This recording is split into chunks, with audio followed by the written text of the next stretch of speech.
Hello and welcome to Maya Musings. I'm Maya, in case that's not clear enough. This is Streams of Maya, a collection of thoughts, introspection, retrospection, outerspection, whatever that might be, that I write in my notes. I'm really running this channel as a thought experiment, and I love to have you here as a community to share this with. This week has been really a mix in between introspection and outerspection. First one is about technology, and I wrote, we are deepening the layers of technological advancements. And the next layer is literally consciousness, the technology we hold within us, our breath, our body, our energy, etc. This is part of a reflection that I was having on the world and the patterns, the cycles that we are seeing repeat with all the technological advancements. And the latest boom has been with AI. I do believe that AI is meant to help us humans get back in touch with our essence. It's creating a lot of polarity. A lot of people are either super for it or either super against it. But ultimately, it's a tool that is helping us reconnect with the biggest technology of all, which is our body, our breath, our energy, our consciousness. And I do see consciousness technology, however that is going to present itself, as being the next big technological boom that we will be experiencing as the AI one will start scattering apart. We will be seeing more and more technological tools, platforms, apps that are reconnecting us to that essence for us to understand that there is no such thing as humans versus machines, but a cohesion of humans using machines to reconnect with their own power and advance the world that we live in, advance humanity to live at ease and peace. That's what I see. Fear. Fear is a funny concept, isn't it? Do we ever grow fearless, or does fearless simply mean feeling the fear and doing it anyway? I'd vote for the latter. I've spent so much of my life trying to become fearless. That's not true. I've always done the scariest thing with a big smile, but I've always tried to get rid of that feeling, that knot in the stomach. You know, things are about to get real. Oh my God, that knot in the stomach is mastering fear, feeling fear. Here's where I've grown. I used to ignore fear and do it anyway. Today, I acknowledge fear and do it anyway. That was, as you guessed it, an introspective piece. Fear has been a very intriguing topic for me. I've really wanted to understand what is fear, why do we feel fear, and how to overcome fear. The conclusion that I came to is that we will always feel fear. We will always feel all the range of emotions. There is no such thing as removing ourselves or stopping ourselves from feeling X, Y, and Z. We will always feel all of the emotions, but it's about us learning to master them. It's about us learning to recognize what is the emotion trying to tell us. Why am I feeling fear right now? What is fear trying to tell me? And how can I use fear and alchemize it into power to move me forward and not to freeze me into inactivity? And I think that when emotions arise, they can either fuel our power or literally stop us from moving forward. And that all depends on us learning how to manage those emotions. I've learned that fear is about simply being acknowledged and accepted for what it is. Our instinct, our subconscious mind is wired for survival. So anything that is outside of our comfort zone, anything that is unfamiliar, anything that is new will threaten us first and foremost, subconsciously. We will always feel that fear, that initial fear. But if anything, I've noticed is that that feeling of fear is very similar to the feeling of excitement. It's literally that same knot in the stomach. So it's really up to you how you want to turn that, how you want to perceive it.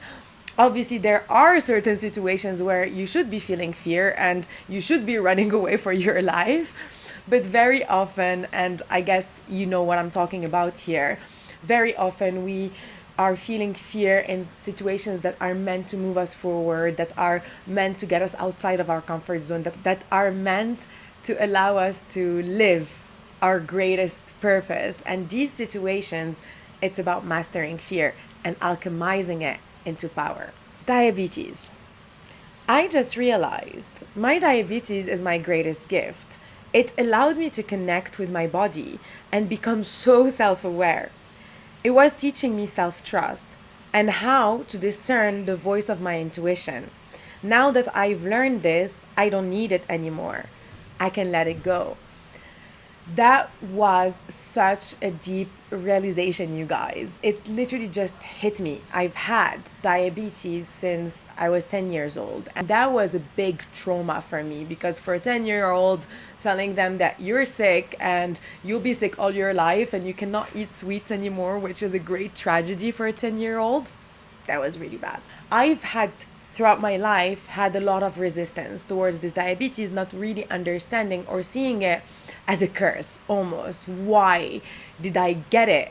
It's almost like victimizing myself throughout life because of that. As I started walking this path and becoming more self-aware and more self-conscious, I started to consciously address my diabetes. So I've been working with different guides on the energetical level and trying to understand where it was coming from. I was able to trace it back ancestrally and also throughout my childhood to certain points in time where might have triggered this. And I have been able to gain so much awareness around the teachings that this diabetes has brought into my life. And while I'm doing that, I'm actually noticing that my blood sugar levels have been dropping significantly. I am more attuned to it. I need less insulin. I need less medication. I've never really understood why or how I've grown to become so self-aware or so connected to my body.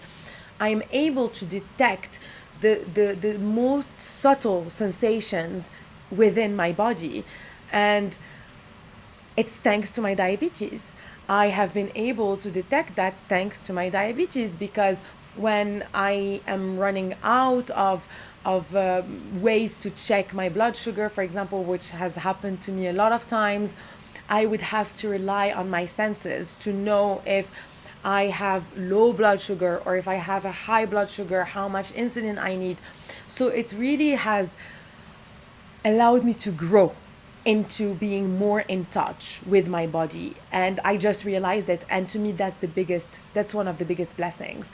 I was so grateful when I realized that, because very often certain things come into our lives and we think of them as curses. We think of them as traumatic, tragic events, but actually they are blessings in disguise. And it took me, 18 years to understand that.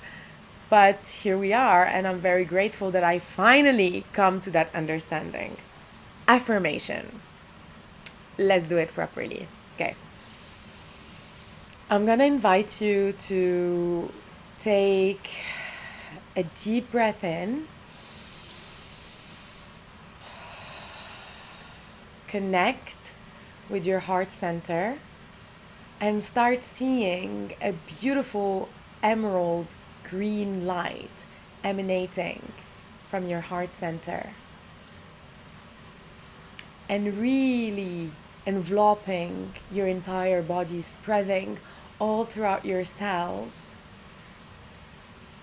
Feel it deeply anchoring these words as I'm about to repeat them for you, and feel free to also repeat them after me, either in your mind or out loud. All is well. Everything is working out for my highest good. out of each experience I have, only good will come to me. I am safe. I am protected. I am loved. Being. What you do is not who you are. Who you are is who you are.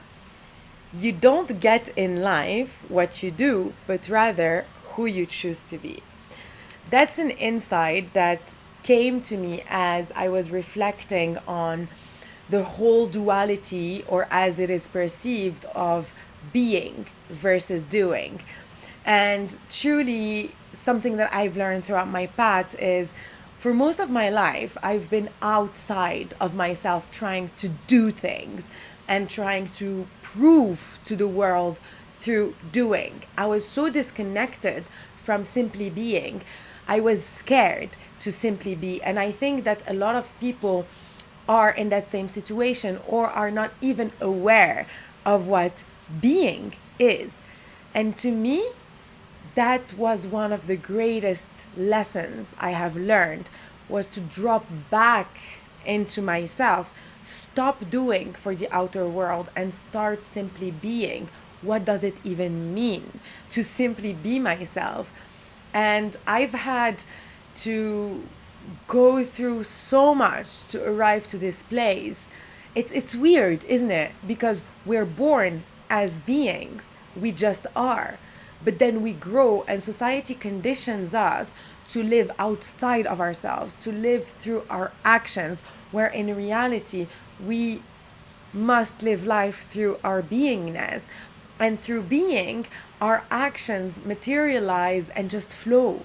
I don't even know if I'm making sense right now, but that's what kind of came to me. When I arrived to this place of beingness, life just started flowing around me in such a beautiful way.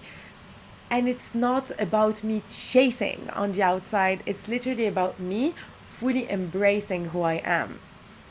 And one big step of me embracing that is to be doing this video right now, like literally, and not giving a fuck about what anyone else will think of it, because I'm doing it from a place of being authentically myself, sharing my own truth first and foremost. And then it will resonate, it might resonate, it might not resonate, but I don't really care, because this is who I am, and I am doing through my being. And that is true for your work, for your relationships, for all other areas of your life. When you fall into a deep place of authentically being yourself, you start radiating so much light around you and magnetizing everything so easily and effortlessly. It's such a beautiful place to be. I really hope I'm making sense right now. Mirrors. The question I never asked myself is, what are they representing in me? Or which sides of me are they mirroring? Why am I getting so upset about their behaviors constantly? If they're not changing, surely it must be something inside of me that is remaining unchanged. Something inside of me remains unchanged and perhaps needs to change in order for my reality to reflect something different. I believe this is the only way that I will free myself, by looking within and reflecting, what is it that they are teaching me? Why am I being so triggered by them? People either mirror limiting sides of you or sides you wish you had more of. You guys, that was such a big realization for me, because I do understand that concept of the outer reality reflects your inner world. But when it comes to other people, sometimes it can be very difficult, especially people that trigger you a lot. It can be very difficult to grasp this concept and to understand that perhaps if you look very deep within yourself and understand where are the triggers showing you, or which wounds are the triggers showing you within yourself, then you are able to actually reflect that on the outer world, even through those people's behaviors, because they will not trigger you anymore. But when it comes to other people, it's just so difficult, because it's like, okay, well, what if I reflect on myself? Are they really going to change their behavior? Well, actually, what they're going to change is not their behavior. It's your perception of their behavior that is going to change. That's the difference. And it's really about that perception of us changing what's on the outside, because perhaps the behaviors of other people won't change, but because we perceive it differently, then our reactions towards it, or our how we live those behaviors, will change, and it will become more easier. And that's something that, again, just hit me. But as soon as I did that self-reflection and I said, okay, well, this is triggering me, this is triggering me, this is triggering me, da, da, da, da, whatever. Why is that? And I started seeing the sides of me, like in a very raw way. Like, be real with yourself, be super crude with yourself. Don't try to hide it. That's who we are. We're humans. It's okay to be flawed. It's okay to have dark sides. It's okay to have weaknesses or areas of improvements or whatever. And it's by putting those out out in the open that we are able to alchemize them, and we are able to literally shift our perception and our experience of life. And that's what happened with me. I'm so grateful to have this resilience and ability to just like dig so deep within myself and be able to come out with these so quickly. I truly am so grateful for it. And the last one, no, it's not the last one. No, it's not the last one. Alchemy. Alchemy. The Alchemist is one of my favorite books, by the way. I've read it so many times. If you haven't read it, please read it. This is not from The Alchemist, but it reminded me of it. Energy cannot be destroyed or created. It can only be alchemized. Alchemize your limits. Dance with your limits. Move forward with your limits. Look at them and say, hey, limits, I see you. But you're not in the driver's seat now. I am. So we're moving forward anyway. Use your limits to propel you and drive you forward. Fear is just energy. Limits are just energy. It's time to alchemize, baby. This insight came through a course that I'm doing on Mind Valley, the manifestation course by Regan Hillier. I 100% recommend, like, so good. It came through as we were going through an alchemy energy activation, and it was really a beautiful synchronicity, because a few hours before that I wrote on my notes about fear and asking if fear meant becoming fearless or really just operating through fear. And there she was talking about how we can alchemize everything, our energy, fear, our limits, blah, blah, blah. And obviously I knew that already, because I do believe that we are only remembering our essence. We are only remembering how to move through life and how to reconnect with our inner beingness. But it was such a beautiful reminder to also receive it from the outside world.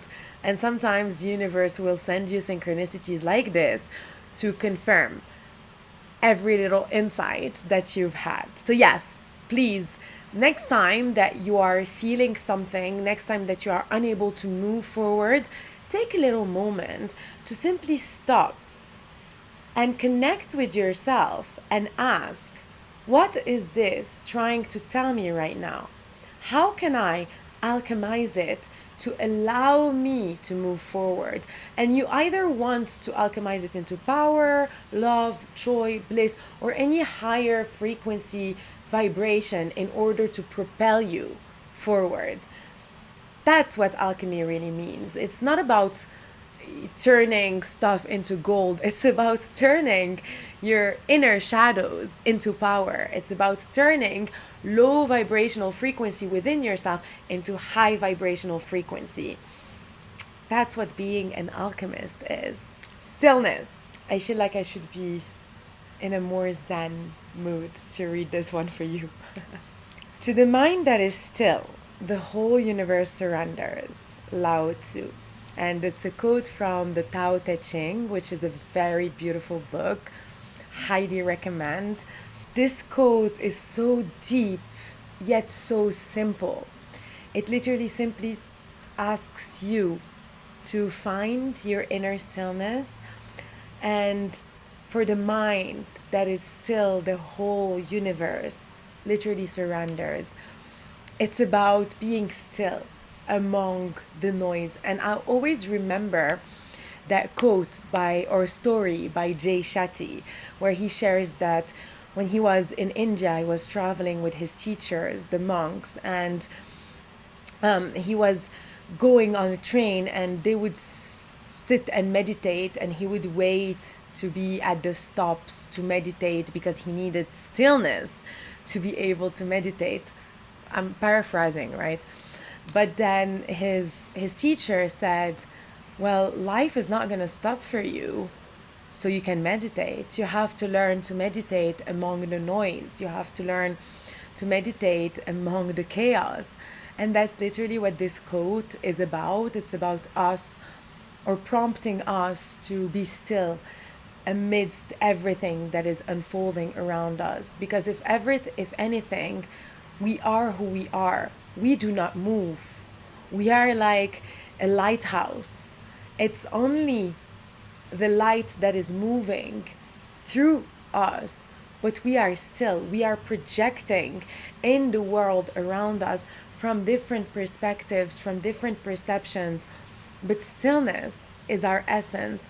And life starts to get hectic and super uncontrollable when we start to overcome that stillness, or overthrow that stillness in order to become super restless and start moving everywhere.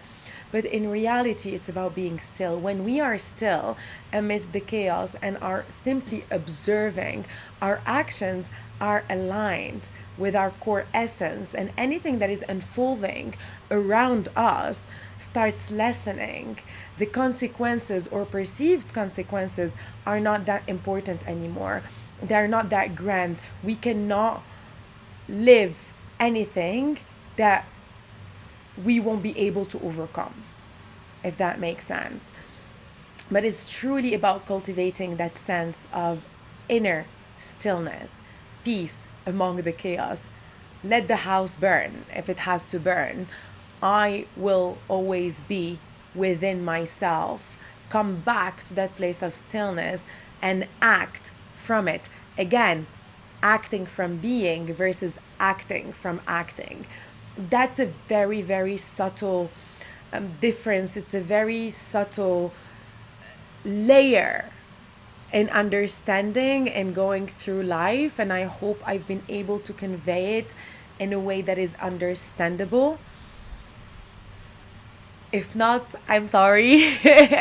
I'm trying to convey these messages in a very approachable way, and I hope that at least I'm planting the seeds that are needed for you to perhaps dig in deeper. And the place to find stillness is through meditation. A very big misconception, it's about meditation making us more peaceful or more relaxed or calmer, but it's not about that at all. Meditation is about bringing us that inner stillness, so we are able to stay still amidst the chaos, not only around us, but the chaos that is first off happening inside of us, the chaos of our thoughts, the fact that we have so many thoughts coming through. I mean, a lot of people will say meditation is about quieting the mind and stillness is about quieting the mind.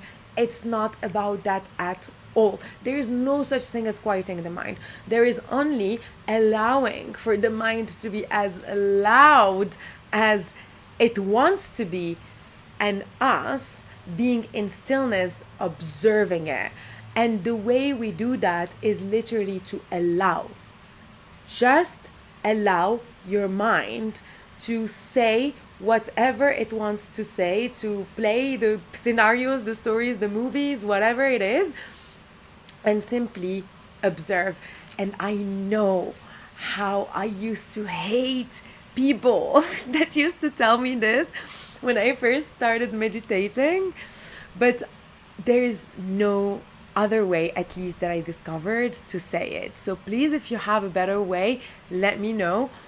But that's literally it. It's, imagine you're sitting down and you are observing people argue in front of you, but you're not gonna engage in that argument. You're just gonna observe it. But that's how we should translate meditating in our minds. It's us sitting down and observing that chaos unfold in our minds. A good way to do that would be to focus on our breath, or perhaps to focus on our third eye. So put our eyes up and just start focusing on the point in between our eyebrows. This is something that I've learned from a friend and a guide. It's really about allowing anything to unfold. Allow, allow, allow, allow, allow, allow. It's all about allowing this week. But that is it, you guys. Thank you for being here, for witnessing these streams of Maya unfold, for sharing as well. Please share with me your thoughts. I would love to hear them in the comments. This is how we grow, I do believe, is by opening spaces like this, is by allowing for all of us to share our perceptions, our perspectives, and our opinions. And that is it. I'll see you next week.